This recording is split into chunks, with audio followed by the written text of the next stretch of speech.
atas sebentar ada gemak kayaknya.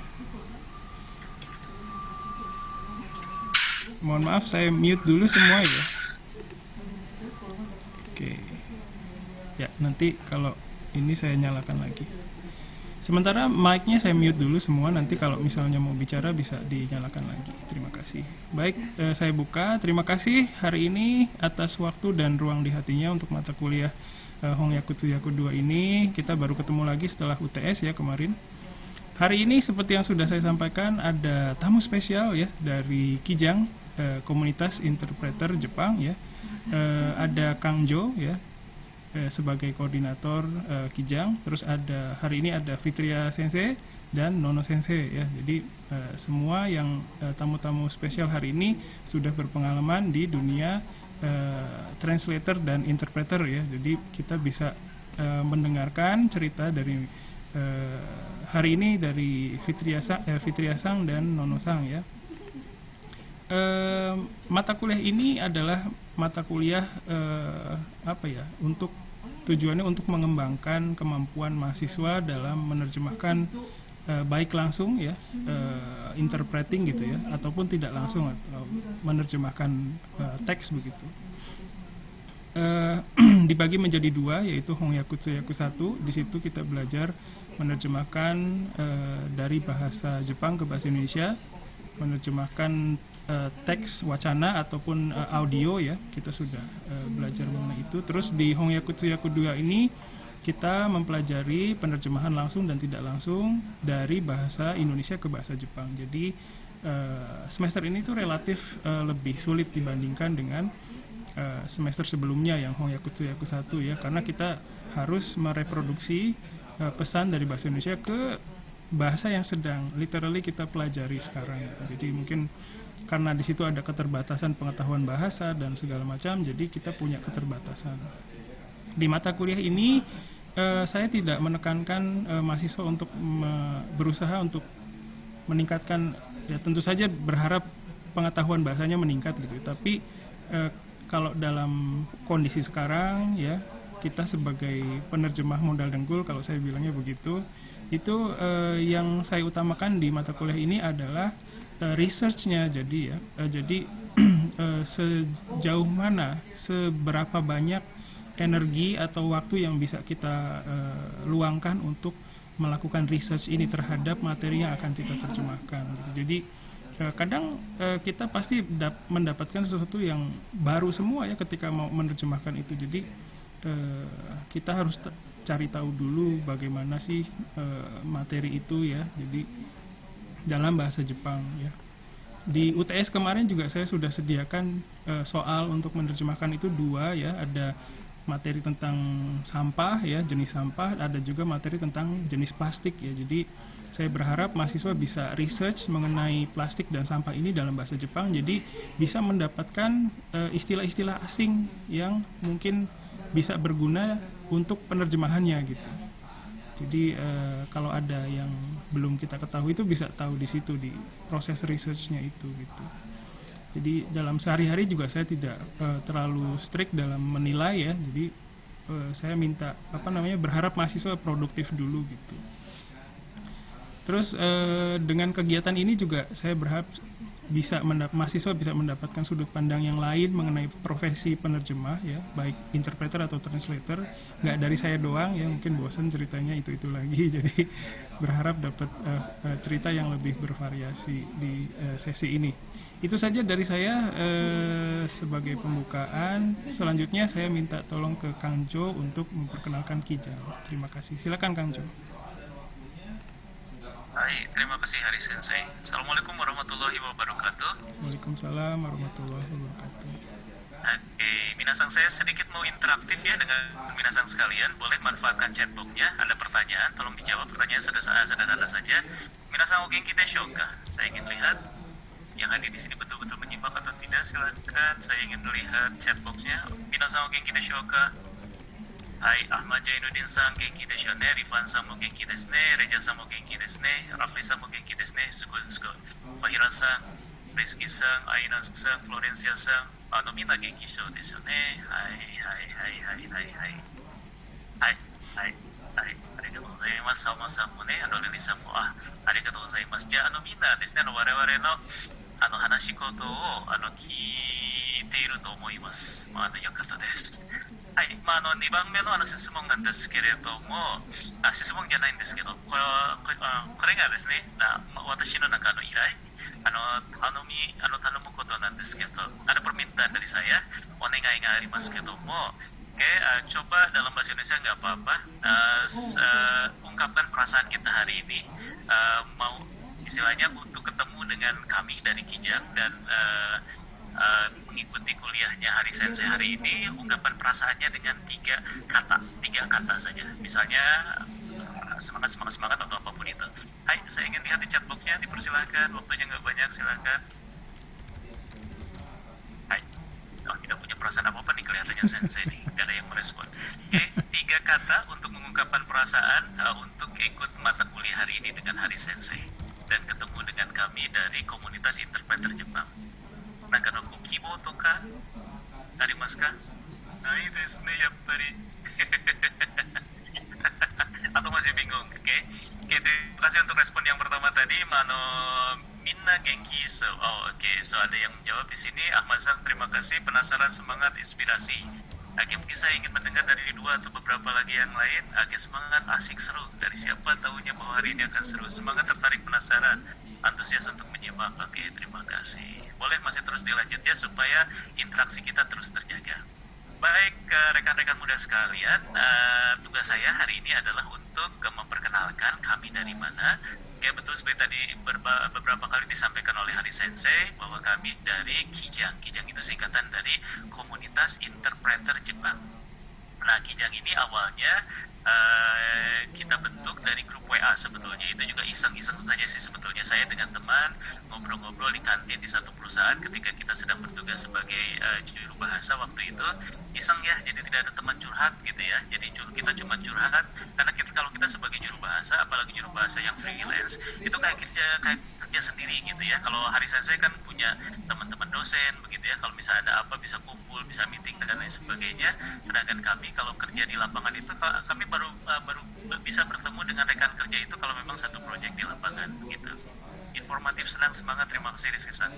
Oke, nah saya pribadi waktu itu merasa perlu untuk mempunyai satu grup begitu di mana rekan-rekan interpreter, juru bahasa atau penerjemah bisa kumpul, bisa saling curhat, dan kalau misalnya suatu waktu kita bertemu di satu proyek itu jadi sudah seperti kenal dekat begitu, itu mempermudah kita untuk bekerja juga, jadi supaya kita bisa saling bantu.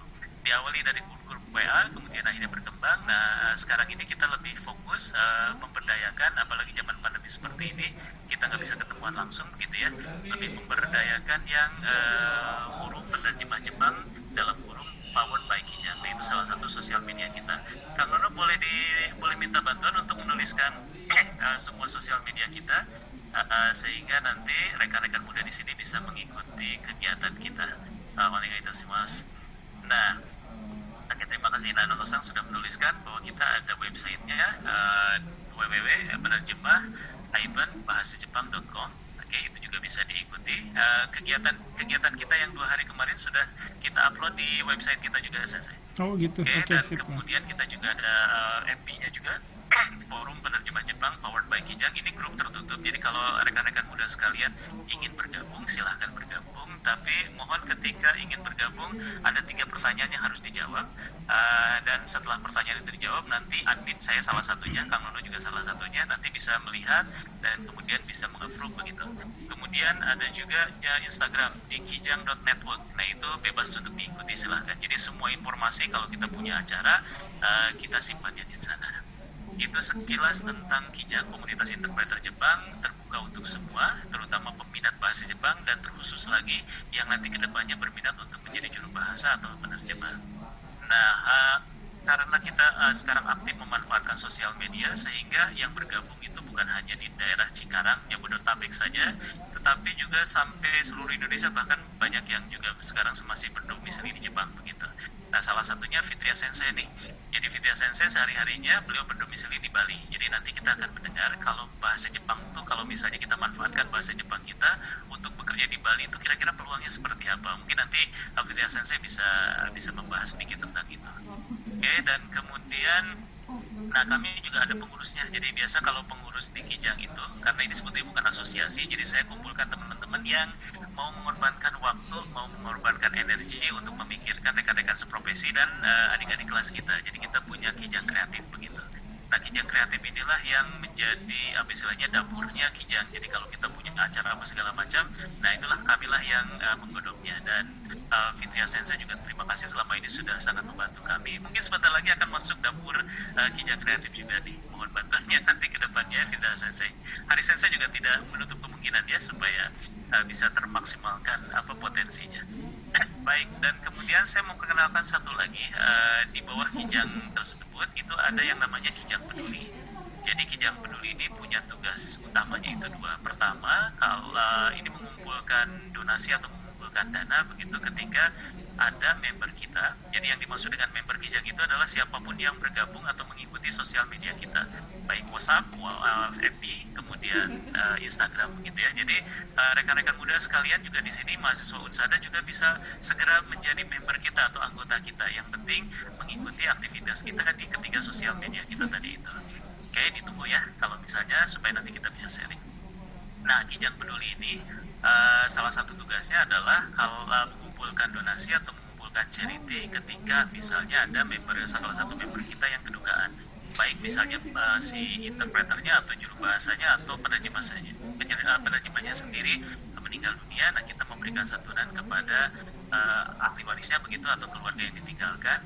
Dan kemudian kalau misalnya ada anggota keluarga dari rekan penerjemah atau juru bahasa yang sakit begitu perlu kita bantu, nah kita juga biasanya galang dana untuk itu, atau penggalangan dana untuk misalnya ada kejadian-kejadian tertentu begitu ya, sering kita lakukan. Nah, dalam waktu dekat ini Kijang, tapi ini mohon maaf ya, hari ini kita tidak mengundang teman-teman untuk ikutan gitu ya, karena kuotanya sudah habis. Hari Sensei terima kasih. Untuk yang acara webinar charity tanggal 9 kita rencananya mau mengadakan acara tersebut, ada sharing di situ. Nah, ketika yang mau bergabung itu harus menginvestasikan dengan cara mendonasikan minimal 50.000 begitu. Alhamdulillah nih sudah terkumpul lumayan lah, bisa kita salurkan nanti untuk 3 yayasan rencananya. Dan nanti tanggal 9 itu salah satu pembicaranya adalah Fitria Sensei, dan kemudian yang nanti akan menjadi host, menjadi MC full untuk acara tersebut ada juga hari ini bergabung di sini yaitu Kang Nono begitu ya. Jadi dan hari ini di tengah kesibukan mereka masih mau menyempatkan waktu untuk sharing juga dengan rekan-rekan muda sekalian. Oke, nah kemudian kegiatan yang lain dari Kijang Peduli itu adalah seperti yang kita lakukan hari ini, yaitu kita punya program di Kijang Peduli, yaitu Kijang Bus to Campus. Jadi Unsada ini bukan kampus pertama yang kita kunjungi, tetapi spesialnya dari Unsada ini hari Sensei meminta kita bukan hanya misalnya satu kali saja hadir, tetapi masuk bahkan ke kelas-kelas. Jadi ini lebih spesifik, lebih dapat privilege sebetulnya karena lebih sedikit kan yang bergabung, jadi lebih luasa kalau misalnya nanti kita ngobrol. Itu penjelasan saya terkait dengan Kijang dan Kijang Peduli yang ada di bawah Kijang tersebut. Itu saja mungkin yang perlu saya sampaikan sementara ini, supaya waktunya leluasa untuk narasumber nanti bercerita, dan kemudian waktunya leluasa juga dimanfaatkan untuk tanya jawab. Hari Sensei, terima kasih Tozo. Terima kasih Kang Jo ya. Jadi itu penjelasan mengenai Kijang ya. Saya juga baru bergabung sih kemarin ya. Bulan lalu ya kalau nggak salah. Banyak kegiatan, terus saya juga sudah mulai ikut ya, alhamdulillah banyak manfaatnya sekali. Jadi kemarin juga ketemu sama bimbingan saya sendiri ya di kegiatan Kijang, jadi seneng banget sih. Oke, baik, kita untuk menyingkat waktu kita langsung saja ke pembicaraan dua narasumber kita hari ini, Fitria Sang dan Nono Sang ya. Kita akan mendengarkan ceritanya dari Fitria Sang terlebih dahulu kali ya. Fitria Sang, baik, silakan, waktu dan tempatnya kami persilakan. Terima kasih. Hai, minasan konnichiwa. Hai, まずはハリー先生ですね。本当にこのクラスですね、招待していただいて誠にありがとうございます。本当に心から感謝しております。ですね、まずは自己紹介の前にですね、まず皆さんは今3年生と聞いていますが、必ず3年生ですともう必ずですね、日本語が上手ではないかと思っています。ぜひ皆さんこれ今日はよろしくお願いいたします。はい、では自己紹介なんですけれども、これからですね、インドネシア語で話させていただきます。よろしくお願いします。Baik, sebelumnya terima kasih ya Hari Sensei udah diundang di kelas-kelas, dan saya juga sebelum kita mulai, katanya sih tak kenal maka tak sayang. Jadi saya memperkenalkan diri terlebih dahulu ya. Hai Rizky-san, konnichiwa. Terima kasih sudah menanggapi. Hai, nama saya Fitria Yuwanita. Saya lahir besar di Jember sampai SMA. Kemudian saya lulus SMA, pindah ke Bali karena orang tua saya tinggal di Bali. Nah, ini juga awal mula saya berkenalan dengan bahasa Jepang ya. Jadi awal mulanya itu sebelum saya kuliah, sebetulnya di sastra Jepang, sebetulnya saya kuliah di sastra Inggris terlebih dahulu. Nah, sebelum kuliah di sastra Inggris, teman-teman, saya ingin berbagi bahwasanya saya tidak lulus SMA langsung kuliah, namun saya bekerja selama 2 tahun terlebih dahulu untuk mengumpulkan biaya untuk biaya sekolah, karena waktu itu ibu saya juga masih ekonominya masih kurang mencukupi untuk membiayai sekolah, karena orang tua saya itu adalah penjual nasi bungkus yang pakai jitensa, pakai sepeda roda 2 gitu kan. Jadi di Kuta waktu itu, dulu waktu SMA itu banyak sekali pedagang nasi bungkus, termasuk ibu saya gitu. Nah, 2 tahun saya bekerja di Kuta. Nah, di situ saya bertemu banyak orang asing, banyak orang dari Australia, dari Jepang dan lain sebagainya yang datang ke tempat saya bekerja. Nah, disitulah saya menggali lebih dalam, bukan secara teori, namun secara prakteknya ya, tentang bahasa Inggris maupun bahasa Jepang. Nah, akhirnya saya memutuskan mau kuliah bahasa Inggris, kayaknya kalau bisa bahasa Inggris mungkin pekerjaan banyak, saya pikir begitu. Nah, setelah saya mengumpulkan uang, saya memberanikan diri mendaftar untuk kuliah di sastra Inggris. Nah, saya setelah kuliah sastra Inggris, yang namanya anak muda ya, gitu kan, masih senang jalan-jalan sambil bekerja, pagi bekerja. Kebetulan saya kuliah di intensif, maksudnya itu di kuliah malam, jadi kuliahnya itu dari jam 5 sore kalau tidak salah waktu itu sampai jam 9 malam, seperti itu. Jadi sambil bekerja sambil kuliah. Nah, waktu itu karena berasa masih muda, masih ingin, kalau istilah sekarang capek-capean ya jadi masih ingin senang-senang waktu itu. Tidak terasa sudah 3 tahun terlewati masa kuliah. IP saya waktu itu kalau tidak saya di bahasa Inggris 2,8 kalau tidak salah. Waduh, ini IP 2,8, ini mau diapain? Saya pikir begitu kan. Ini bisa nggak ya saya bekerja? Karena melihat teman-teman yang lain 3,2, 3,4 itu udah sangat bagus sekali menurut saya. Bisa nggak ngejar ya? Saya pikir begitu kan. Nah, waktu mau menginjak semester 7 ya, waktu itu mau menginjak semester 7, penyesalan selama 3 tahun itu menghantui saya nih. Aduh, bagaimana, panik sekali di sini. Nah, waktu itu kebetulan, walaupun panik seperti itu biasa kan, kadang-kadang mahasiswa seperti saya itu dulu mata asta nikah, mata asta ya reba ikah, mata asta benkyo sureba inakah tokate omoi nagara mahibi asobi nagara desu ne, mashigoto shinagara benkyou suru desu ne. Kekko kokai span desu ne. Saya sangat menyesal waktu itu. Nah, setelah itu saya melihat baliho besar sekali. Nah, melihat baliho besar itu lomba pidato bahasa Jepang. Waduh, lomba pidato bahasa Jepang. Nah, kenapa saya tertarik tentang lomba pidato bahasa Jepang? Karena saya bekerja kebetulan di daerah yang dimana orang asing banyak, dan kebetulan teman saya orang Jepang banyak, sehingga saya pikir bahasa lisan saya, wah kayaknya saya bisa tuh mengikuti lomba pidato ini gitu kan. Nah, kebetulan di sastra Inggris itu teman sekelas saya itu ada orang Jepang yang belajar bahasa Inggris. Saya minta bantuannya, Yoko-san namanya, Yoko-san buatin dong, kita aku mau ikutan lomba pidato bahasa Jepang nih, ayo kita buat bareng-bareng yuk. Akhirnya buat bareng-bareng tuh pidato bahasa Jepang tentang kankoji. Bahasanya juga kankoji adalah ini bahasa apa ya, bahasa literal banget, bukan pengalaman sendiri gitu kan. Jadi kankoji adalah begini-begini, Bali adalah begini-begini. Jadi kayak berita seperti itu kan. Akhirnya setelah itu ikutlah saya lomba pidato bahasa Jepang itu. Pidatonya lancar waktu itu, teman-teman ya. Waktu itu pidatonya lancar. Di akhir pidato itu kan ditanya satu-satu oleh juri. Nah, ketika ditanya satu pun pertanyaan dari juri itu saya tidak bisa jawab sama sekali. Rasa malu saya di depan itu saya hanya bisa satu kata aja, wakarimaseng, saya bilang gitu, wakarimaseng, saya bilang gitu. Akhirnya setelah lomba pidato selesai, saya itu malu, campur dendam, ada juga dendam, malu dan lain sebagainya. Terus habis itu saya dihampiri oleh salah satu dosen di universitas tempat lomba itu dilaksanakan. Saya bilang, Fitrisang dari mana? Gitu kan, tadi pidatonya bagus loh, gitu kan, tapi tidak bisa jawab, Pak, gitu kan. Iya, tidak apa-apa, gitu kan, itu kan masalah teknis yang itu. Tapi bagus sekali kok pidatonya tadi. Jadi sedikit tidaknya terselamatkan di situ. Nah, dari situlah saya merasa bahwasanya apa yang saya buat selama ini, nani yatteru nda watashi ga to omotte desu ne. Benkyou shinakia nda. So, 勉強しないとやっぱり将来何ができるかなとかって思いながらkembali ke universitas yang di Universitas Sorwadewa waktu itu. Jadi saya belajar bahasa Inggris sambil mendalami bahasa Jepang waktu itu.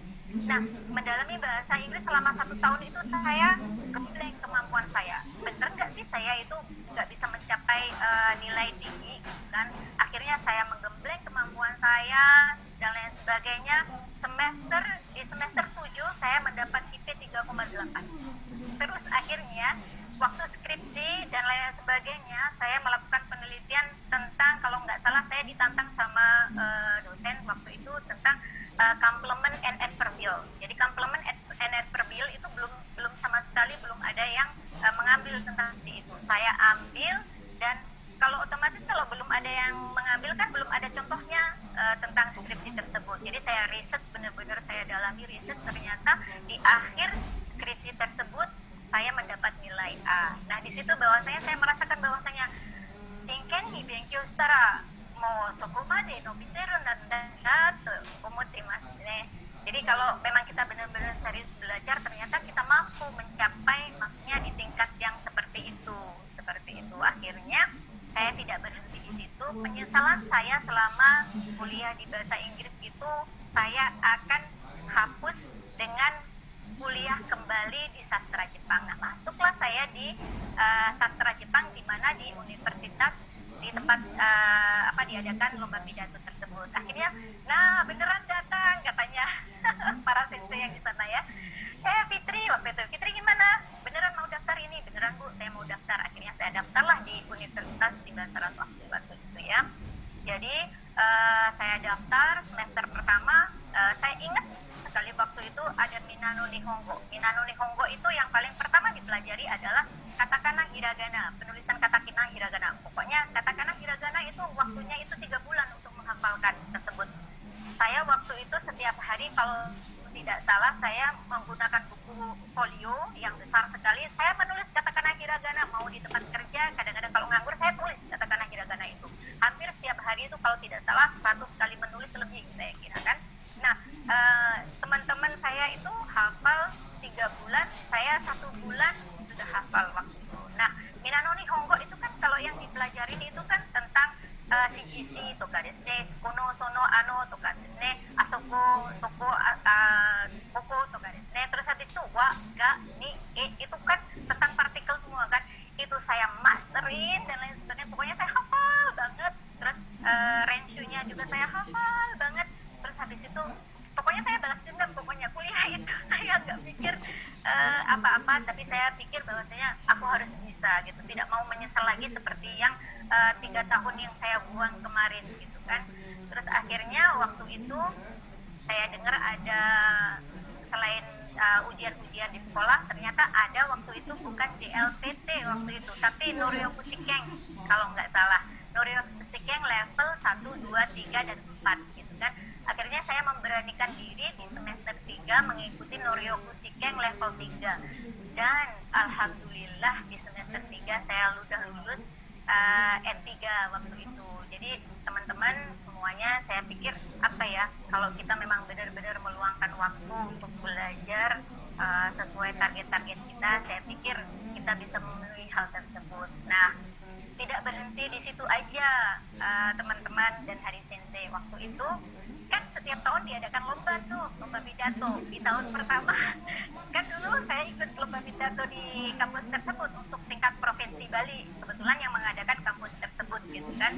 Nah, waktu itu saya mengikuti lomba di semester di Ichinense, semester 2. Saya tidak mau ikut lomba itu karena saya masih trauma waktu itu Hari Sensei. Jangan-jangan nanti saya tidak bisa menjawab pertanyaan para juri. Saya pikir gitu kan, saya menggembleng kemampuan saya berbicara terlebih dahulu, buku terlebih dahulu. Akhirnya saya benar-benar membuat untuk diri sendiri, membuat sendiri pidato tersebut tanpa bantuan orang lain. Cuman ada dosen yang membimbing waktu itu. Jadi ada dosen yang membimbing, memperbaiki. Fitri, bungsunya salahnya di sini. Fitri, kayaknya bukunya kurang tepat deh kalau ini dan lain sebagainya. Nah, setelah itu saya ikut lomba. Waktu itu tidak menang. Nah, aduh, gitu kan, down lagi. Terus, aku gak mau nyerah lah. Akhirnya di tahun kedua lagi saya mengikuti lomba pidato itu. Ternyata saya pikir kenapa ya tidak menang. Ternyata temanya itu flat. Maksudnya tidak ada kanto, tidak ada maksudnya motivasi dari apa yang saya tulis. Akhirnya saya mengetahui di situ, oh mungkin yang kanto teki atau mungkin yang menginspirasi atau seperti apa. Akhirnya saya tulislah hal-hal yang menginspirasi seperti itu atau kanto teki gitu kan. Setelah itu saya mendapat juara 1 tingkat provinsi di Bali. Dan kemudian waktu itu, sekarang kayaknya tidak ada lomba itu lagi, yang mengadakan Japan Foundation waktu itu Hari Sensei. Nah, akhirnya saya mengikuti lomba pidato itu ke Jakarta tingkat Indonesia, tapi sayang sekali saya tidak memenangkan hal tersebut. Tapi akhirnya, saya tidak bisa menang, maaf ya. Saya bilang ke sensei saya, sensei, ngomenasai, saya tidak bisa menang di tingkat nasional dan tidak bisa membawa nama baik universitas ini di tingkat nasional. Akhirnya tidak apa-apa, nanti banyak kesempatan katanya. Waktu itu ada expert JICA di tempat kuliah saya dan mengatakan sama saya bahwasanya, Fitri, ada lomba lagi nih. Ini lombanya bukan tingkat Indonesia aja, tapi tingkat internasional. Nanti HPO-nya selama 3 bulan di Jepang nih. Ayo ikut. Akhirnya di situ saya ikut. Nah, lombanya itu tentang bahasa dan perdamaian waktu itu. Nah, bahasa dan perdamaian, saya pikir apa ya ide tentang bahasa dan perdamaian. Saya ingat bahwasanya negara kita itu adalah negara besar. Negara kita itu punya berbagai macam bahasa.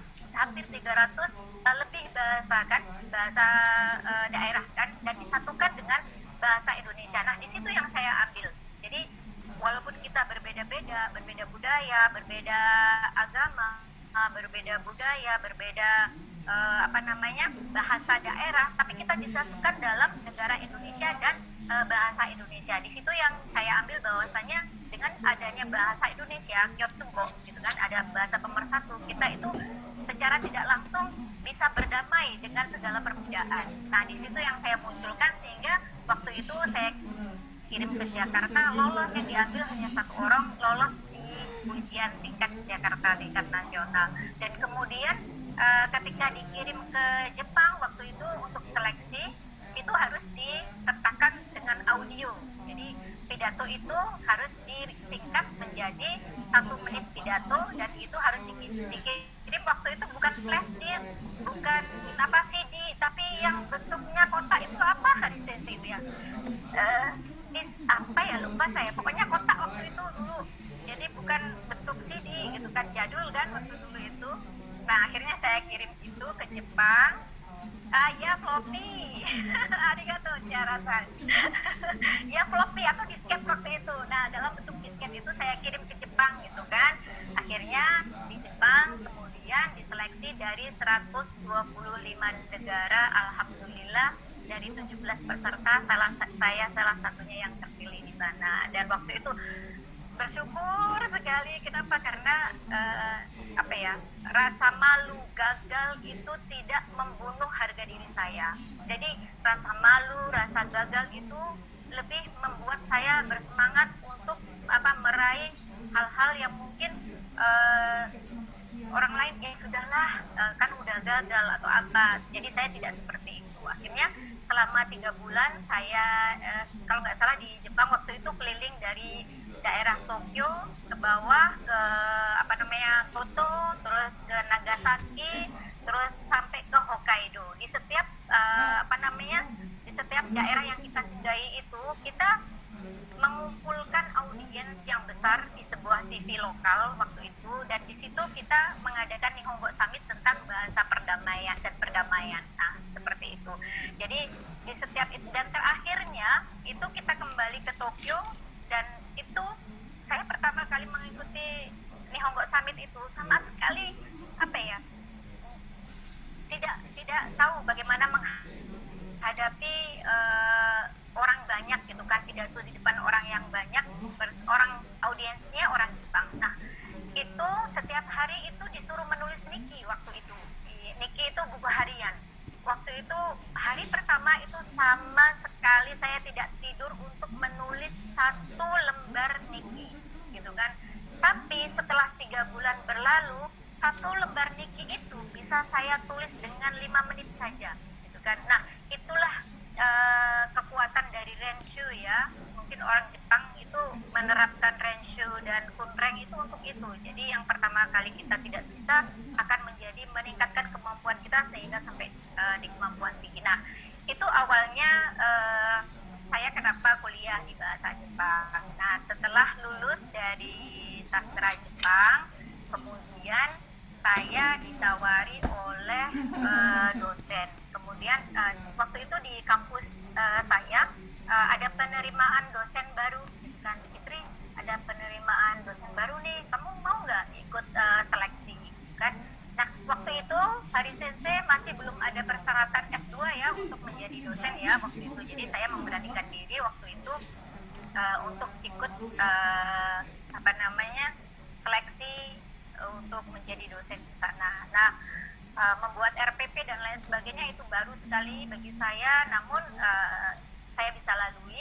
Kemudian saya memasukkan lamaran saya untuk menjadi dosen di universitas tersebut. Nah, setelah itu seleksi itu disuruh ngajar waktu itu. Waktu itu yang seleksi ada 3 orang, ada beberapa orang dari kampus yang dari luar gitu kan, termasuk saya, diseleksi dengan ngajar. Waktu itu ngajarnya itu ada dosen-dosen, terus ada ketua dari waktu itu sekolah tinggi ya. Jadi ketua dari universitas tersebut di depan saya. Saya mengajarnya waktu itu kenapa ya? Nggak tahu sih kenapa, tapi saya santai aja. Bahkan ketika waktu mengerjakan latihan, saya tunjuk dosen saya dengan mengatakan Heru-san dozo gitu kan. Terus habis itu siapa gitu, dozo. Saya tunjuk mereka gitu kan. Jadi mereka malah ya ampun, anak ini nunjuk saya. Mungkin begitu kali ya. Nah, seperti itu akhirnya dari seleksi itu kemudian saya menjadi asisten dosen selama setengah tahun, dan kemudian mengajar di sana dari tahun 2010 sampai 2018 kayaknya. 2018 kemudian saya, kalau enggak 2019 dan saya lupa gitu kan. Akhirnya saya lanjut untuk ke jenjang studi berikutnya, dan saya sekarang lagi tidak aktif mengajar di universitas kan. Nah, untuk menjadi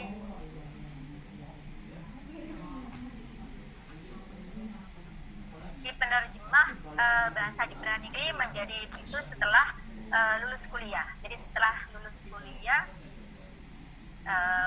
sambil mengajar, saya menerima waktu itu terjemahan. Pertama kali saya menerima terjemahan itu sebetulnya dari teman saya sendiri, dari pemilik restoran. Jadi untuk menerjemahkan menu restoran gitu kan. Nah, kalau menu restoran kan cukup gampang saya kira ya. Kalau bahasa asing tinggal menggantinya ke kata-kata saja, nasi goreng gitu kan, tinggal ditulis nasi goreng pakai katakan akan sebagai gairaigo kan, jadi lebih mudah di situ. Nah, setelah itu saya memberanikan diri menerima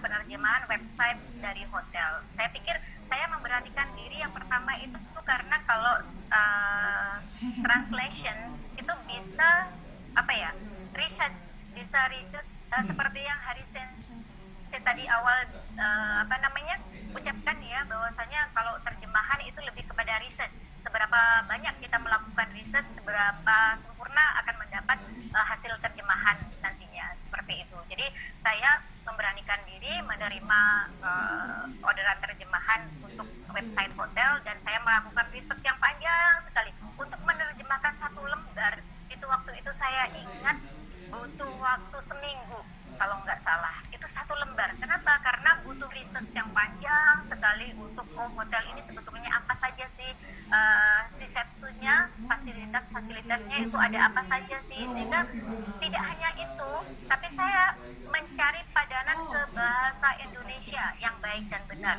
Dan saat itu saya baru sadar bahwasanya walaupun saya orang Indonesia, ternyata bahasa Indonesia yang baik dan benar itu bagi saya sangat sulit waktu itu. Jadi sehingga waktu itu saya sangat belajar sekali bahasa Indonesia maupun ungkapan di bahasa Jepang, seperti itu. Jadi setelah memberanikan diri menerjemahkan website, kemudian saya memberanikan diri untuk menjadi juru bahasa. Nah, saya memberanikan diri sebagai juru bahasa yang pertama itu untuk meeting perusahaan aksesoris ya di Bali ya waktu itu ya. Jadi saya memberanikan diri karena saya pikir kalau meeting aksesoris kata-katanya gampang gitu kan, kata-katanya gampang. Kenapa? Karena paling buatnya kotak yang seperti ini nih, kalau tasnya buatnya yang seperti ini. Kebetulan saya produk-produknya kan sudah tahu, jadi saya pelajari sebelumnya. Oh, produk-produk yang akan diterjemahkan ini tuh kayak selerakan dan lain sebagainya, itu saya pelajarin dulu kosakatanya. Jadi sebelum meeting itu, setelah hari meeting selesai, wah ternyata kayaknya bisa nih saya menerjemahkan. Nah, dari situlah saya memberanikan diri juga menjadi juru bahasa. Nah, kemudian beberapa tahun kemudian setelah jadi juru bahasa di beberapa meeting dan ada proyek dari pemerintahan Bali yaitu GCM, Joint Credit Mechanism, yaitu untuk proyek kerjasama tentang lingkungan hidup dengan Jepang dan Indonesia untuk mereduksi tingkat karbon dioksida CO2 sulit sekali ya mengucapkannya ya. Jadi CO2 itu untuk menurunkan CO2 di lingkungan Bali dan lain sebagainya. Kemudian saya beranikan diri untuk menerima proyek juru bahasa di sana, dan kemudian 4 tahun yang lalu saya memberanikan diri menjadi penerjemah di pengadilan dan di kantor polisi untuk BAP. Nah, saya kira sekelumit itu ya pengalaman saya tentang penerjemahan. Nah, untuk suka dukanya sih saya kira suka dukanya itu adalah kalau research itu yang berhari-hari banget gitu kan, untuk menerjemahkan satu lembar aja itu memakan waktu yang selama seminggu, itu susah banget menurut saya sih. Tapi ketika kita berhasil menerjemahkan itu luar biasa senangnya gitu kan. Oh, ternyata saya bisa menerjemahkan ya. Mungkin nanti untuk suka dukanya kita lebih kepada interaksi tanya jawab saja ya. Terus untuk teknik-teknik tips penerjemahan adalah yang pertama adalah untuk menerjemahkan kita harus bisa memahami pokoknya linguistik antara dua bahasa yang mau kita terjemahkan, baik bahasa sumber maupun bahasa target. Jadi linguistiknya itu harus benar-benar dipahami, karena kalau tidak dipahami linguistik dari kedua bahasa tersebut, nanti hasil terjemahannya akan sedikit aneh seperti itu. Tentu saja bahasa Indonesia itu perlu kita pelajari lagi ya, karena seperti yang kita tahu teman-teman ya, saya sendiri orang Indonesia tapi kadang-kadang saya kurang paham berbaku dan lain sebagainya, dan itu perlu perjuangan banget untuk mempelajari. Untuk Suyaku penjuru bahasaan itu lebih kepada renshu. Pokoknya renshu, pokoknya kita dengar itu harus paham. Ketika kita paham, maka kita mampu memproduksi apa yang kita dengar. Saya kira sampai di sini dari saya. Mungkin nanti akan saya lebih ingin sharing lagi dari pertanyaan-pertanyaan teman-teman nanti. Hari Sensei, 上です。ありがとうございます。Terima kasih Fitria Sensei, terima kasih. Nah, selanjutnya kita akan mendengarkan cerita dari Nono Sang ini ya. Jadi Nono Sang ini katanya pengalaman kerja di Jepangnya udah lama banget ya, 7 tahun katanya. Terus sekarang freelance, interpreter freelance untuk perusahaan manufaktur ya, atau produksi mobil motor begitu yang saya dengar begitu ya. Jadi daripada dengar dari saya, langsung aja ya dari Nono Sangnya sendiri. Silakan Nono Sang, yoroshiku onegaishimasu. はい、こちらこそよろしくお願いします。Assalamualaikum warahmatullahi wabarakatuh. Waalaikumsalam warahmatullahi こんにちは。 wabarakatuh. 大学生、皆さん、はじめまして。私は野々と申します。記者会という、WhatsApp グループとかですね、Facebook に、代表者の一人です。今回、ウンサーダにさせていただきですね、本当に光栄です。そして、この機会で、我々のその実践されたこと、経験されたことに対して、特にその通訳、翻訳についてですね、皆さんがその話を聞いてお役立つことを、望んでおります。どうぞよろしくお願いします。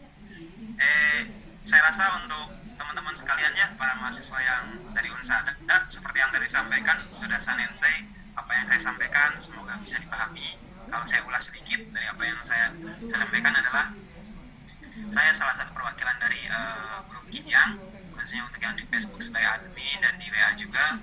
Kemudian kali ini kita sudah diundang oleh Unsada, itu sangat suatu kehormatan bagi kami, sehingga bisa sharing, bisa ngobrol langsung dengan para mahasiswa yang kelak mungkin mempunyai tujuan dan target sebagai interpreter dan translator, atau dalam bahasa di perkuliahan penerjemah langsung dan tidak langsung.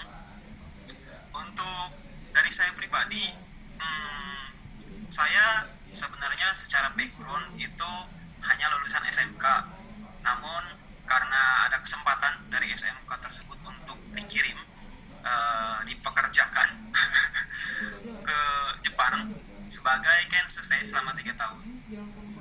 Nah, sepulang dari Jepang tersebut, saya tidak berkarir langsung di Indonesia. Saya masih bujangan waktu itu sebagai lelaki, masih butuh untuk mencari pengalaman hidup dari samping kiri kita, kanan kita. Akhirnya saya berangkat kembali ke sana, dan di total saya mungkin kurang lebih 8 tahun di Jepang sebagai warga negara asing. Kemudian barulah dari situ saya pulang ke Indonesia dengan tujuan, dengan modal yang selama 8 tahun lebih di Jepang itu, untuk mencoba berkarir di Indonesia. Sebelumnya saya masih putus asa, apakah benar di Indonesia saya bisa bekerja, saya bisa menghasilkan pundi-pundi rupiah. Karena saking tidak ada pengalaman di Indonesia itulah, keinginan, motivasi, bahkan keberanian saya itu hilang. Tapi masih berani untuk keluar negeri, terutama untuk tujuan ke Jepang. Akan tetapi suatu hari ketika saya berkunjung, bersilaturahim ke salah seorang yang saya tauladani, yaitu guru bahasa Jepang saya pertama kali yang mengajari saya itu, beliau memberikan tantangan kepada saya. Omae, itsumade Nihon ni itteru wake? Indonesia de mo shigoto dekiru n janai ka to iwaretan desu. Kalau saya ingat-ingat sih, kata-kata sensei itu kayak kata-kata yang sering kita dengar ya bagi penggemar anime gitu. Sering kita dengar kayak kata-kata motivasi gitu di anime gitu. Dari sarenji tersebut, dari saya sih langsung saya terima tantangan tersebut, langsung uketotte de tameshite miru. Dan pada saat itu satu tempat, dalam bahasa kita sebut dengan agensi. Satu tempat, sebuah agensi, saya direkomendasikan masuk ke tempat tersebut oleh sensei saya tersebut. Pada saat itu saya hanya ditugaskan sebagai tenaga pengajar untuk bahasa Jepang level dasar. Nah, pada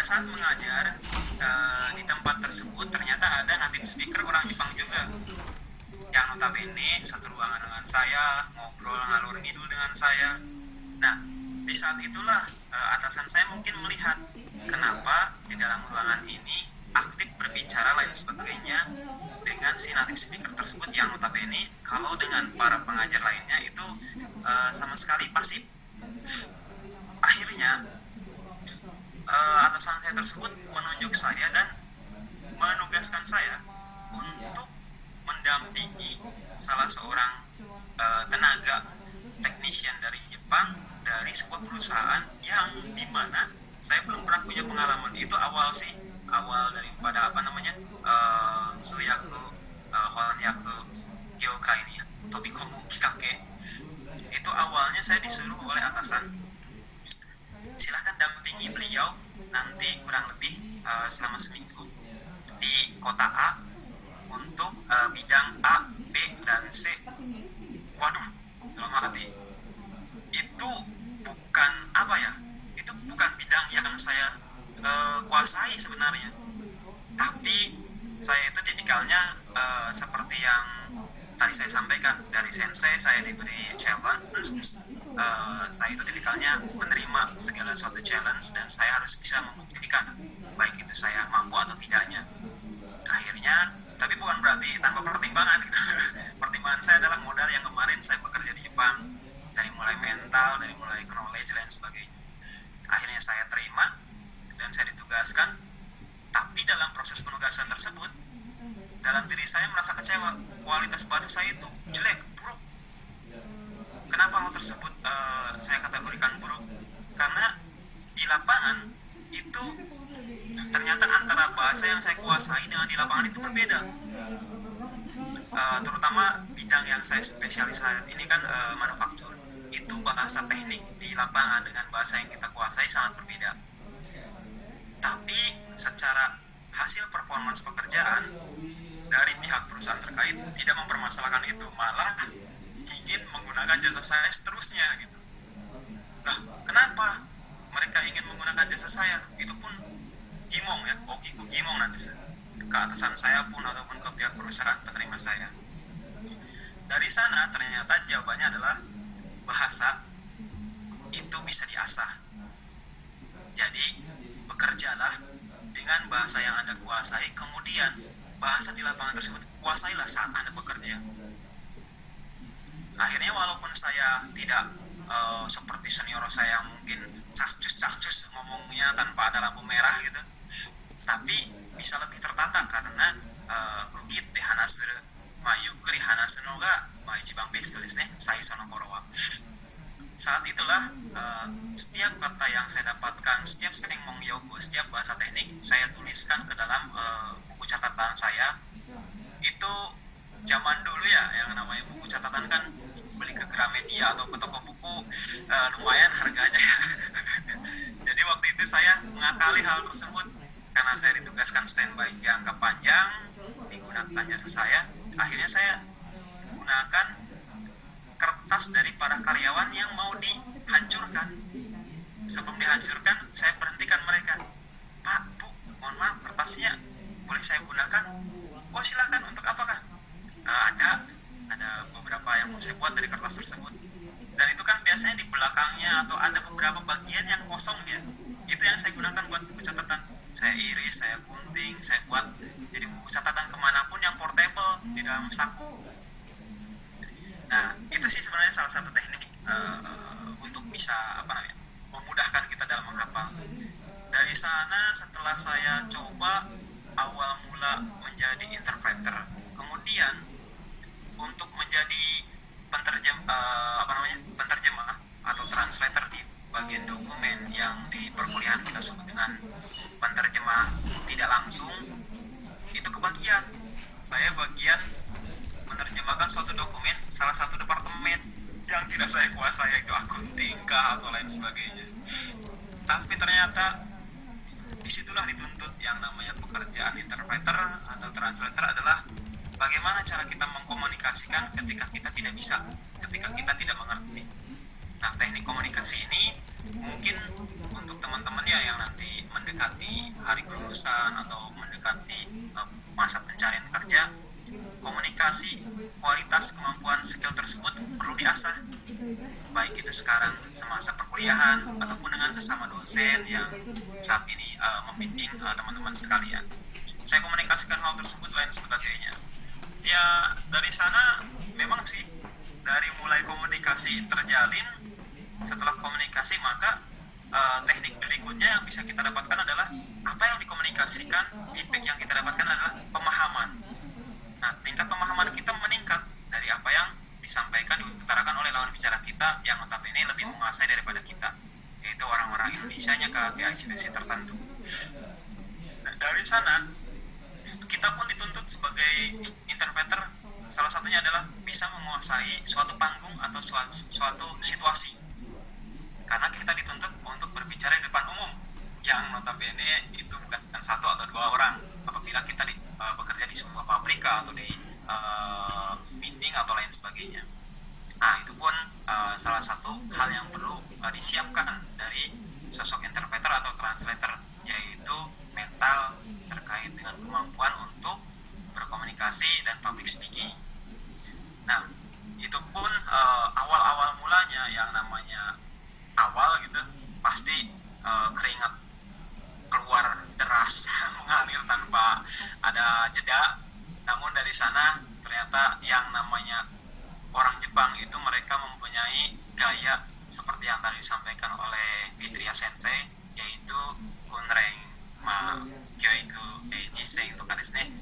Jisai ni sono sagyo ni yaranai to keiken wa wakaranai, nani mo naiyo ga wakaranai. 一回飛び出したら、一回飛び込んだら、そういったことが分かってくる、分かってきたものを、改善するもの。Dari sanalah saya coba ambil pola pikir positif dari kolega atau orang-orang yang saya dampingi dari pihak Jepang tersebut, yang bisa kita saring, kita filter untuk digunakan di metode pekerjaan kita atau di karir kita ke depannya.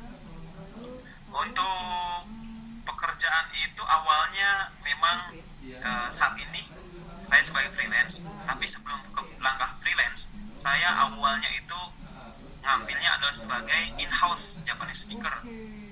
Itu tahap-tahap awal menurut saya penting sebagai modal untuk memahami seluk-beluk hal-hal informasi ataupun teknik-teknik serta sistem-sistem yang ada di dalam sebuah perusahaan ataupun sebuah departemen. Ketika itu semua kita sudah kuasai lain sebagainya, kita sudah mengerti seluk-beluknya, barulah terjun ke dunia freelance.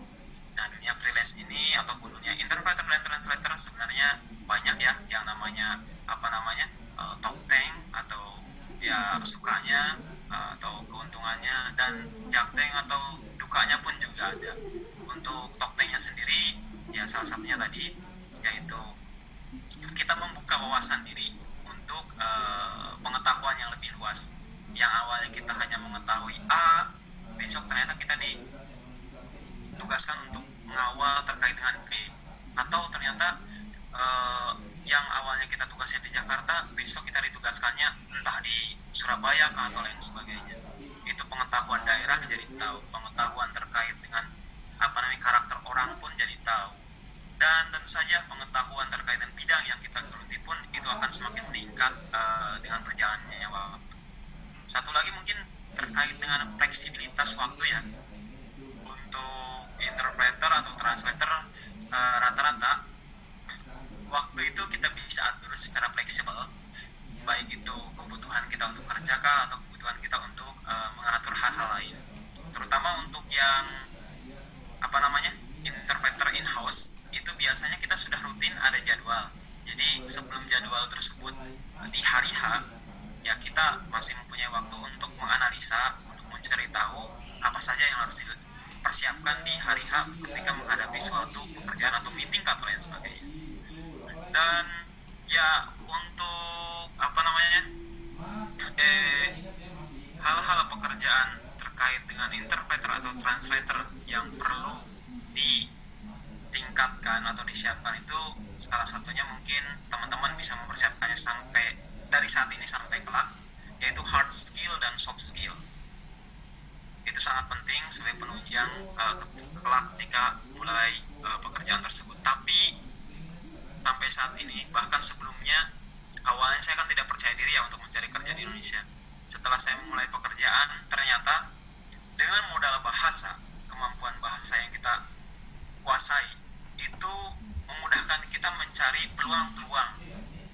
Bukan menutup kemungkinan peluang pekerjaan terkait dengan bahasa itu menjadi hilang atau berkurang.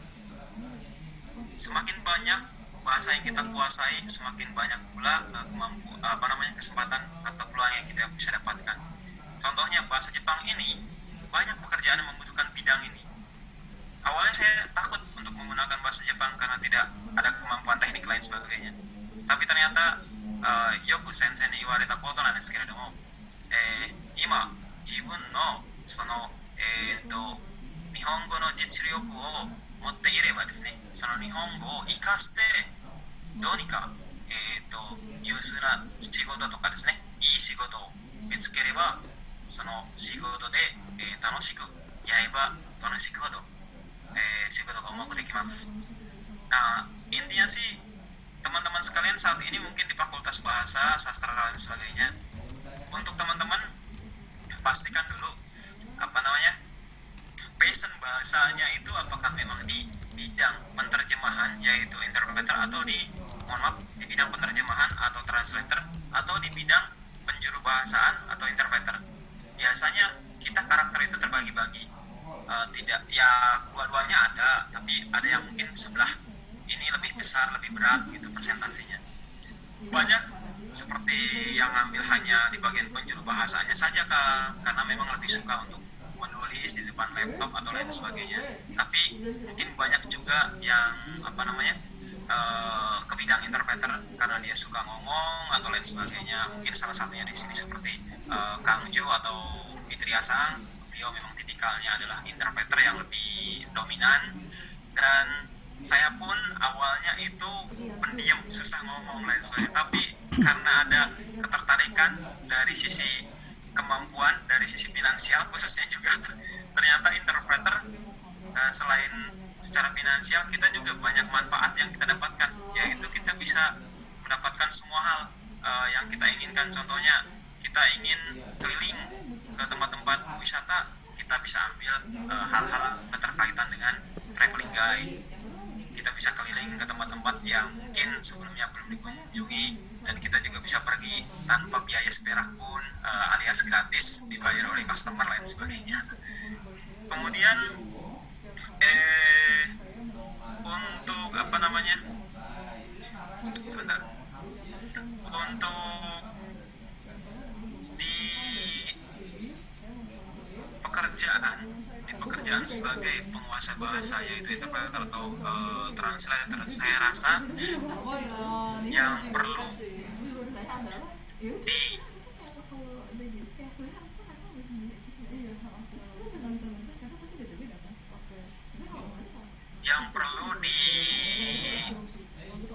dijunjung tinggi itu salah satunya adalah bukan hanya kemampuan saja teman-teman, tapi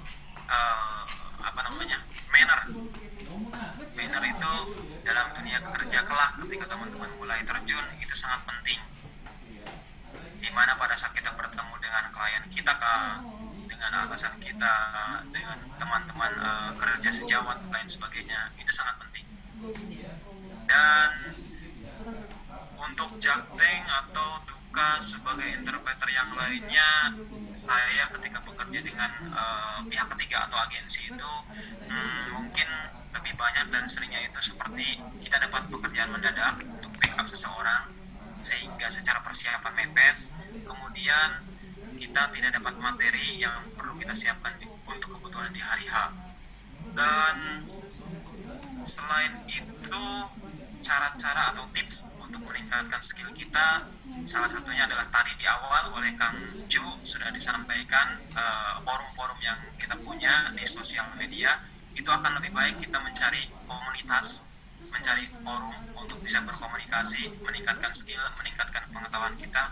Kemudian dari hal tersebut maka akan terjalin suatu koneksi di mana yang rutin dengan kita berkomunikasi ketika ada kebutuhan dan ketika kemampuan kita diketahui oleh orang lain tanpa disengaja, tanpa dicari pun, koneksi itu akan mencari Anda yang sudah notabene mungkin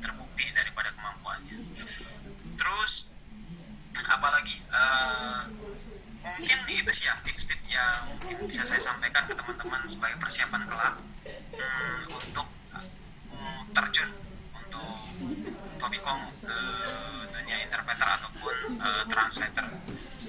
Dari saya mungkin singkat cerita hal ini, dan apabila ada yang hal ingin ditanyakan atau kurang jelas mungkin nanti bisa dibuka di sesi question and answer. Yoroshiku onegaishimasu. Watashi kara no hou wa kore de ijou desu. Kantan na hanashi nan desu keredomo, arigatou gozaimashita. Hai, oke, terima kasih Nono-san ceritanya ya. Jadi kita bisa melihat keterlibatan Nono-san ini sama dunianya ya, keterlibatan mental dan fisiknya kelihatan ya. Jadi keterlibatan mental dan fisiknya itulah yang akan mengembangkan diri kita ya, begitu. Jadi itu banyak sekali yang bisa kita ambil dari ceritanya Nono-san dan Fitriya-san hari ini. Oke, sekarang mohon maaf ini saya kayaknya ada kesalahan penghitungan waktu. Jadi waktu kuliahnya sebenarnya sampai jam 14.10 ya kalau nggak salah. Tapi semoga mahasiswa bisa menyediakan waktunya sampai 14.30 gitu kali ya. Tapi kalau ada yang udah ada keperluan atau mau ini nggak apa-apa, mau live duluan juga nggak masalah ya. Sekarang kita masuk ke Q&A session ya. Silakan kalau ada yang mau tanya atau mau berkomentar mengenai cerita-ceritanya tadi dari Fitriya-san dan Nono-san, kami persilakan. Silakan. Mau tanya di chat juga boleh ya, silakan. Ada yang mau cerita dulu? Silakan. Langsung mau bertanya nggak apa-apa Sensei? Oh boleh silakan Reza. Ya sama sih Sensei, sama pertanyaan saya dulu pas kita belajar, pengen nanya pendapat dari Sensei yang lain aja tentang pemilihan kata dalam penerjemahan gitu. Kan ada banyak kata bahasa Jepang yang atau dari bahasa Indonesia yang arti ininya jadi apa, misalnya satu kata tapi artinya jadi banyak atau sebaliknya gitu. Contohnya mungkin kurang pas ini. Contohnya waktu itu pernah dapat dari Ari Sensei tugas tentang penerjemahan tentang kasus yang di Myanmar itu. Terus ada kata kubu militer. Nah itu saya cari artinya ada gun saja, ada gunbu, ada guntain. Nah bingung ini yang mana ini kita pilih untuk ininya. Jadi kalau ada cara-caranya supaya bisa lebih tahu yang pasnya gimana gitu. Terima kasih. Ya, terima kasih Reza ya. Silakan yang bisa menjawab bisa duluan. Yoroshiku onegaishimasu. はい、答えさせていただきます。はい。後で野々さんもお願いします。dari Rezaさんや、結構すごいいい質問ですね. Pemilihan kata ですね. Pemilihan kata memang ya Rigigo itu banyak sekali di dalam bahasa Jepang, maksudnya padanan katanya kayak apa, padanan katanya berapa banyak gitu kan. Dan sebaliknya juga ketika dalam bahasa Jepang ini nanti padanan katanya ke dalam bahasa Indonesia berapa banyak gitu kan. Nah itu kalau untuk di penerjemahan itu ini mungkin lebih ke penerjemahan ya Reza Sang. Kalau untuk interpreter saya kira nggak ada waktu untuk mikir itu ya, mengeluarkannya sesuai dengan apa yang kita pikirkan ya waktu itu ya. Jadi itu perbedaannya. Jadi kalau untuk penerjemahan kita mungkin bisa research dulu genre yang kita terjemahkan apa dulu, contohnya ya. Ketika genrenya, kalau seandainya genrenya komik gitu kan, kita mungkin lebih bebas untuk memilih kata, karena komik itu biasanya penerjemahannya itu lebih kepada penerjemahan bebas, yang penting secara meaningnya itu kena gitu kan, secara semantisnya itu bisa diterima di dalam bahasa target gitu kan. Tetapi ketika itu di berita, ibaratnya kayak di berita, nah itu mungkin penerjemahannya perlu riset dulu nih. Kayak seandainya kalau saya itu ya risetnya itu lebih kepada ini apa genrenya terlebih dahulu, genrenya beritakah, novelkah, atau apakah. Nah ketika genre itu berbeda maka pilihan katanya akan berbeda. Kalau memang harus membutuhkan keseriusan, maksudnya ketika terjemahannya berbeda itu berakibat fatal, maka kita harus benar-benar menerjemahkan dengan target bahasa yang benar gitu kan. Nah di situ perlu risetnya adalah ada apa saja gitu kan. Nah berterimanya di dalam bahasa target itu apa kira-kira. Nah, dari pilihan kata tersebut nanti kalau kita search di Google itu pasti muncul kalimatnya dari bahasa tersebut. Dari ibaratnya kata A nih akan muncul barisan kata apa-apa. Oh, kayaknya ini kurang sesuai deh. Terus ketika dicoba kata B ibaratnya, oh kayaknya kalimatnya ini agak sesuai nih. Ketika C, di situ kita bisa membandingkan penggunaan kata tersebut di dalam kalimat. Nah, penggunaan kata itu yang paling bagus dilihat itu dari kalimatnya. Nah, dari situlah kita nanti bisa mencomot, oh ini yang benar. Akhirnya itu yang kita putuskan menjadi bahasa hasil bahasa penerjemahan dari bahasa sumber. Mungkin dari saya segitu saja, Sensei. Mungkin dari Nono-san ada jawaban yang lain? Siap. Oh iya, Reja-san, terima kasih pertanyaannya. Pertanyaannya kalau offline mungkin bisa dapat piring 3 ini ya. Kalau dari sisi saya, ketika kita mendapatkan sebuah kesulitan atau menemukan hal tersebut dalam proses penjuru bahasa penerjemahan tidak langsung, saya sih biasanya menggunakan 2 cara. Yang pertama, mungkin saya setuju dengan tadi yang Fitria Sensei sampaikan. Kita cari referensi apa saja yang kata yang berkaitan dengan apa yang sedang kita cari tersebut. Kemudian dari sana kita mungkin bisa pick up ya, bagian manakah yang paling mendekati dengan mungkin search, riset ke Google atau lain sebagainya. Tapi kan zaman dulu ya, waktu zaman saya mah buru-buru yang namanya mengenal Google gitu susah. Akhirnya saya pakai metode yang dimana itu metode jadul, yaitu ya mungkin ketika saya mengerjakan itu di samping saya ada orang Jepang kah atau saya punya kenalan, saya tanya ke pihak mereka dan saya tunjukkan apa yang sedang saya lakukan. Dari sana dia akan coba menjelaskan apa yang kita butuhkan. Tapi kita juga tidak semerta-merta langsung bisa nangkep, oh kata-kata ini kayak yang pas. Tidak, kita dengarkan baik-baik. Itu juga sambil mengolah tingkat pemahaman kita dalam mendengarkan suatu bahasa bahasa tersebut ya. Nah, tanpa disadari pihak orang Jepang ini juga pun akan menyampaikan kata-kata yang tepat pada bagian itu. Oh, dia mengatakan itu. Makanya tadi di awal saya juga sampaikan yang namanya komunikasi serta silaturahmi itu penting. Itu akan berguna pada saat kita menemukan kesulitan seperti itu. Nah, mungkin kita bisa gunakan teknik manfaatkanlah sumber daya yang ada di sekitar kita, baik itu teman, kolega, kenalan, bahkan kawan kita yang orang Jepang. Mungkin sensei juga bisa kita perdayakan gitu. Sensei, ini apa artinya nih? Gitu.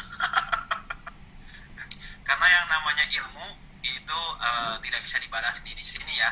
Tapi insya Allah kelak ada pembalasannya yang setimpal gitu. Kurang lebih itu sih dari jasa dari saya. Terima kasih. Semoga membantu jawabannya. Ya, terima kasih. Dari Kang Jo mungkin ada? Silakan. Tambahin ya. Siapa tadi yang bertanya? Reza Sang ya. Ini saya kemarin hadir di pertemuan sebelumnya. Pertemuan pertama saya cuma memberikan kata sambutan ya. Pertemuan yang sebelumnya itu agak ikutan seperti ikutan diskusi juga. Nah, kalau saya bandingkan pertanyaannya ini ya lebih mendalam nih dari Reza Sang ya. Di kemarin itu nggak ada yang ditanyakan di udah langsung dalam di pertanyaan pertama, tapi bagus ya. Dan menurut saya ini pertanyaan Reza Sang ini visionaris. Jadi memang jauh ke depan gitu ya. Mungkin karena mungkin untuk rekan mahasiswa kalau tidak dikasih tugas itu tidak merasa relevan untuk menanyakan ini gitu ya. Jadi tapi karena itu bagus dalam artian karena kemarin sempat dikasih tugas merasa kesulitan sehingga sekarang ditanyakan. Nah, saya mau ini kalau saya Pak Hari Sensei kalau belajar kanji pakai yang buku intermediate kanji book nggak? Yang ini Sensei? Iya, pakai itu, Kang. Pakai ya? Oke. Berarti Reza Sang juga belajar ya? Oke, lagi pegang ya.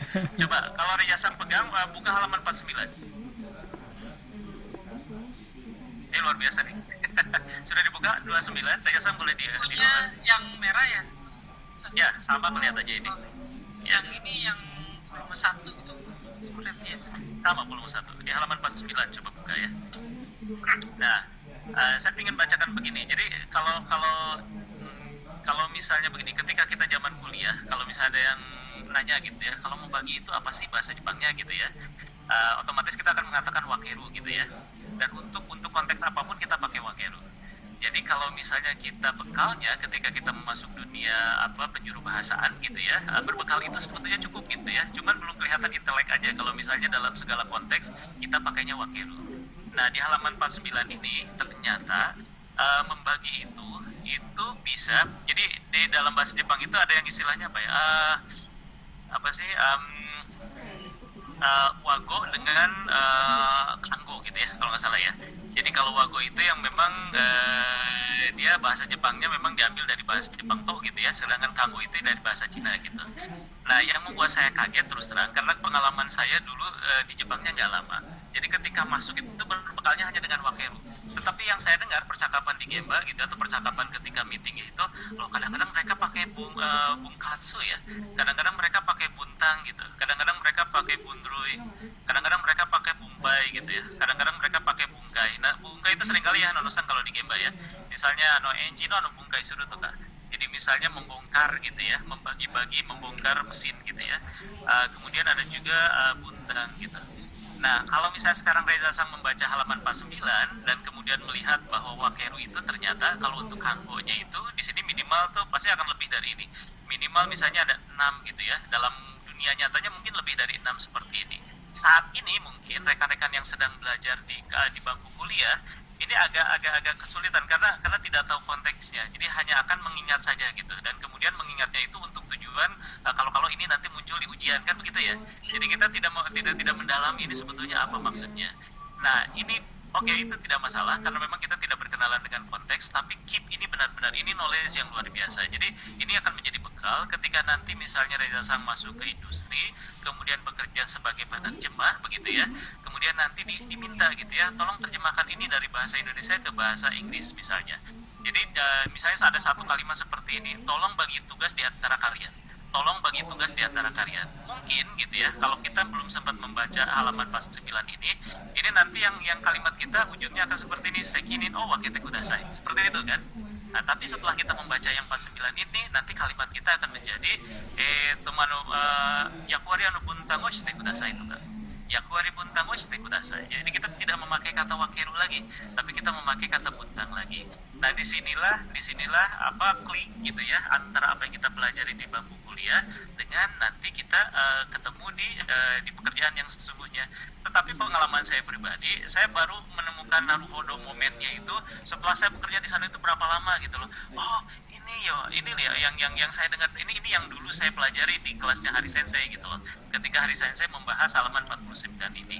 Jadi ada prosesnya. Jadi pertanyaan tadi bagus untuk membuka supaya proses ini jadi lebih ternikmati kita jalani. Jadi apapun yang disediakan bisa di bangku kuliah itu pasti akan sangat bermanfaat.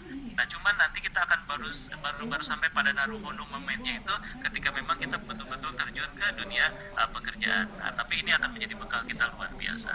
Itu kelihatannya ya mungkin agak nyambung dengan pertanyaan yang Reza Sang tadi ya. Jadi sebetulnya kalau Reza Sang tadi pas saya lihatin buku ini dan ternyata pegang juga, berarti jawaban pertanyaan Reza Sang itu sudah punya jawabannya sendiri ya. Cuman mungkin belum dibaca benar-benar aja. Itu aja tambahan dari saya. Ya, terima kasih Kang, terima kasih Fitria Sang, Nono Sang. Ya, selanjutnya ini kita langsung ke pertanyaan selanjutnya aja. Nih ada pertanyaan dari Rifan di chat ya. Selamat siang, saya mau bertanya untuk para narasumber bagaimana cara untuk para mahasiswa bisa mendapatkan irai hongyakutsuyaku, mungkin mendapatkan pekerjaan ya. Dan irai pertama para narasumber seperti apa, dapat dari mana? Ya, begitu. Terima kasih katanya. Terima kasih, silakan dari yang bisa dulu silakan. Baik, dari saya. Untuk Ripan Sang, terima kasih pertanyaannya. Ini yang memang pertanyaan yang cukup sering ditanyakan ya bagi yang akan ingin memulai pekerjaan. Untuk Honyaku sebenarnya di sini ada yang lebih senior, lebih master. Di sini juga hadir saat ini, mungkin nanti Jujun Sang bisa menjawab lebih detail.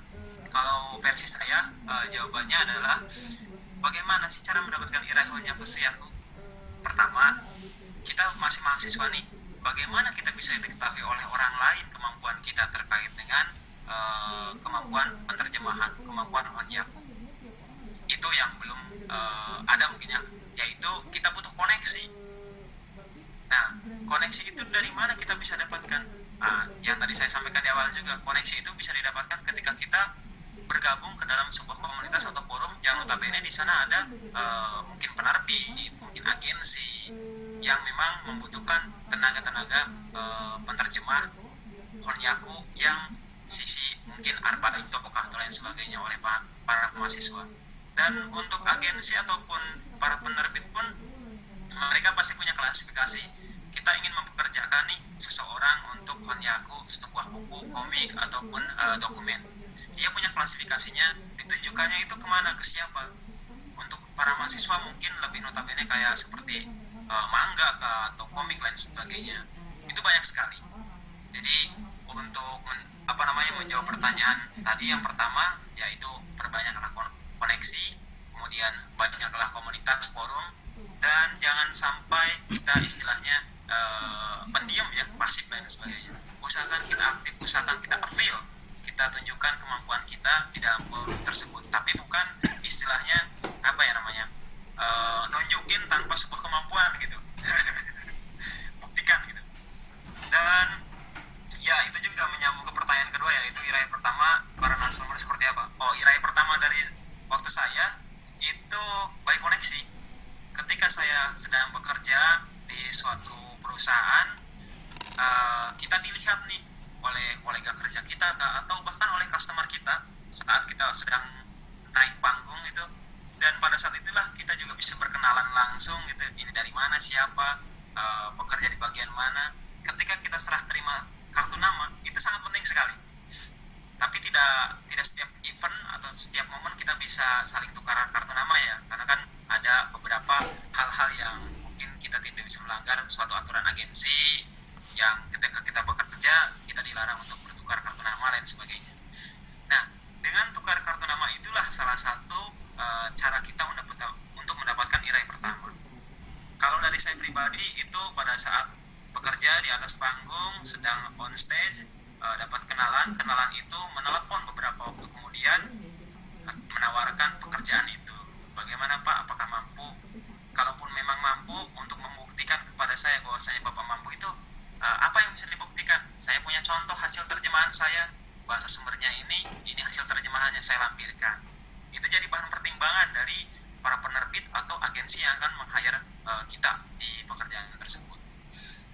Kurang lebih itu sih jawaban dari saya. Semoga bisa menjawab pertanyaan dari Ripansang dan bisa berguna, bermanfaat dulu untuk teman-teman yang lainnya. Terima kasih. Monggo Fitriasang, Jusang ataupun Jujusang.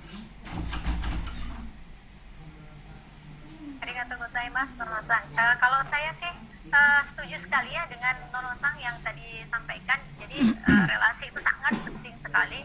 Kenapa? Karena dari situ mungkin kita akan banyak mendapat pekerjaan dan lain sebagainya. Kenapa? Apalagi kalau seandainya relasi tersebut atau klien-klien yang sudah kita pernah menerima kerjaan, melihat pekerjaan kita sangat bagus dikerjakan, maka dia juga akan merekomendasikan hasil kerja kita kepada klien-klien yang lainnya.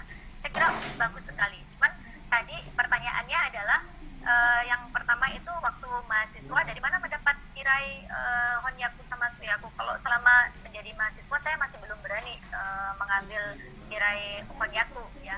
Tetapi waktu itu saya bukan menamakan itu Suyaku ya, tetapi saya diminta sama sensei saya untuk mendampingin ada seseorang yang lagi sakit di Bali gitu kan, untuk pengobatan di Bali. Jadi pengobatan di Bali itu ada pengobatan yang kayak kalau di Jawa itu seperti dukun. Saya baru ingat kejadian ini kayak seperti dukun, tapi itu menurut agama Hindu gitu kan. Tapi dukunnya itu dukun apa ya, putih atau seperti apa saya nggak ngerti. Pokoknya waktu itu saya mendampingi ada orang sakit selama 3 hari, dan kemudian saya waktu itu ditawari 300.000 waktu itu, 300.000 1 hari ya Fitri gitu kan. Oh iya sensei gitu kan, saya ini deh saya terima. Jadi itu ternyata pengalaman Suyaku pertama saya gitu kan. Tapi saya tidak menamakan Suyaku, saya pikir saya hanya mendampingin. Saya pun ikut tidur di hotel waktu itu sama mereka gitu kan. Akhirnya waktu selesai ternyata selama 3 hari yang keiyakunya atau perjanjiannya 300.000, ternyata saya dikasih 30.000 yen plus 40.000 yen. Jadi waktu itu saya bilang, kok banyak sekali gitu kan, kok banyak sekali, saya bilang gitu kan cuma 300.000 gitu kan. Jadi kita tidak tahu ya rezeki kita ya. Jadi saya sangat berpikir bahwasanya apa yang kita pelajari itu mungkin nanti berbanding lurus mungkin dengan rezeki ya. Jadi jangan sampai lelah menuntut ilmu. Dan satu lagi, koneksi tadi yang ditekankan oleh Nonotang itu penting sekali. Jadi teman-teman nanti berbanyak koneksi nantinya ya. Saya kira itu dari saya. Mungkin Jujun Sang atau Josang akan menambahkan yang lainnya. Kalau saya udah terwakili koneksi, saya sepakat. Saya juga dapat awalnya dari koneksi. Iya. Oke, terima kasih. Ya, sama juga sih, saya juga koneksi ya.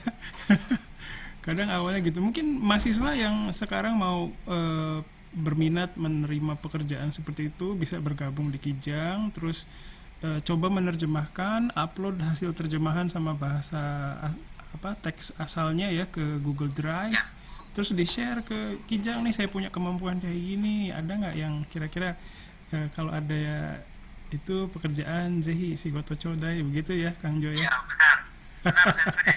Biasanya kita pakai istilah shicho. Iya. Betul itu Kang Jujun, saya perhatikan kalau misalnya ada teman-teman nanya gitu ya di grup, misalnya ada yang kesulitan gitu. Kalau di kita jangan jaim lah. Kalau misalnya karena manusia itu tidak sempurna ya. Kalau misalnya kita ada kesulitan, boleh ditanyakan. Misalnya jadi forum diskusi juga. Cuman gitu pastikan kalau misalnya kita nanya, pertanyaan kita itu jangan mentah gitu ya. Jadi minimal tunjukkan bahwa kita sudah berusaha terlebih dahulu. Misalnya ada satu kalimat taruh kata gitu ya, kita udah berusaha untuk menerjemahkan tapi kita nggak yakin gitu ya. Jadi pertanyaannya itu adalah untuk mengkakunin. Jadi untuk memastikan apa yang sudah saya lakukan itu udah oke atau belum gitu ya. Kalau misalnya belum, mungkin ada pendapat lain. Nah itu akan lebih diapresiasi kalau misalnya nanti ditanya, dan akan mendapatkan feedback yang lebih positif dibandingkan kalau misalnya kita kayak ngelempar gitu ya. Misalnya taruh kata, kita nggak tahu satu kata, Minasang kata ini tolong dong apa artinya gitu ya. Nah kalau seperti itu bertanya juga, cuman kan kelihatan tidak ada usaha dari kitanya sendiri.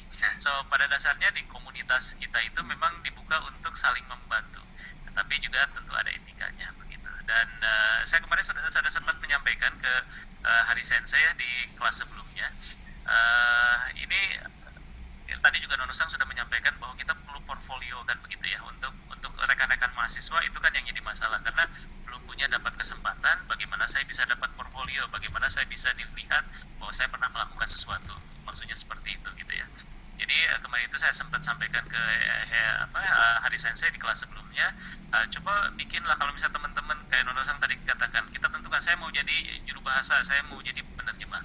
Nah untuk yang teman-teman berminat jadi penerjemah, buatlah misalnya translation club lah atau apapun namanya begitu ya, atau Hongyaku Kurabu misalnya. Dan kemudian bikin satu project yang tidak berbayar, misalnya terjemahkan satu cerita pendek, misalnya ada beberapa bab, masing-masing satu orang menerjemahkan satu bab gitu. Dan kemudian nanti dikakunin oleh Hari Sensei, kemudian disimpan di Google Drive, kemudian di share misalnya di komunitas gitu ya. Nah itu kan jadi bersinergi gitu semuanya. Dan kemudian nama timnya dituliskan di situ. Jadi dan itu nanti gitu ya, ketika kita lulus kuliah, ya boleh loh itu menyimpan itu sebagai portfolio kita, walaupun belum dibayar ya, tapi kita sudah ada karya, kira-kira seperti itu. Ya, terima kasih Kang Jo. Silakan ada yang mau menambahkan lagi? Sekali lagi mohon maaf dari saya, ini kayaknya saya dari awal perhitungan waktunya salah ya. Karena seharusnya kita mulai jam 12.30 tapi kita mulai jam 1. Nah itu tidak saya masukkan ke perhitungan, lupa. Karena ya, Jumatan mungkin Sensei ya. Iya. Ya, baik. Saya boleh menambahkan. Silakan Jujun Sang, silakan. Maaf, ini tiba-tiba masuk nih, tidak diundang. Baik, ingin mencoba menambahkan. Oh iya, sebelumnya saya juga anggota dari KIPAM ya, salah satu anggota dari KIPAM. Ingin menambahkan terkait bagaimana cara mendapatkan orderan dan Hongyaku atau Chuyaku. Kalau pengalaman saya dulu pertama kali dapat orderan dari teman kerja ya, beliau dapat kerjaan banyak gitu. Kemudian cari orang yang bisa nerjemahin dokumen itu, saya bantu. Saya masih ingat itu di tahun 2007-an lah, 2007 ya, dan itu dikasih honornya 50.000 per lembar ya. Saat itu lumayan ya bagi pemula dengan honor sebesar itu. Kemudian saat kuliah, yang saya ingat teman-teman saya dulu banyak yang melamar menjadi penerjemah komik ya di Erics Media. Nah, sekarang sepertinya mereka masih suka buka lowongan ya untuk penerjemah komik tersebut.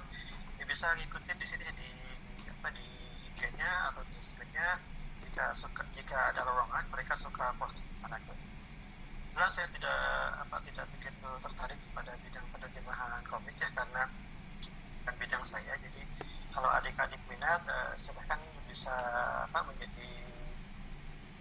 mencoba untuk menjadi penerjemah komik di Alex Media. Dan yang lainnya tidak tertarik dengan honornya Kang ya. itu tidak perlu disebutkan. Baik, nggak apa-apa sih kalau masalah honor. Saya kira untuk pemula jangan terlalu diperhitungkan ya, jangan terlalu dipertimbangkan. Yang penting kita dapat dulu pengalaman. Oke, lanjutnya untuk cara lainnya, nekat gitu ya. Nekat dulu, saya nekat saja meskipun bahasa Jepang masih pas-pasan, belum punya N1, saya nekat aja kirim-kirim lamaran baik ke agensi luar negeri ataupun ke agensi dalam negeri. Ya terserah mau mereka mau lulus atau enggak, yang penting kan kita sudah berusaha, dan itu juga gratis ya, tidak perlu bayar.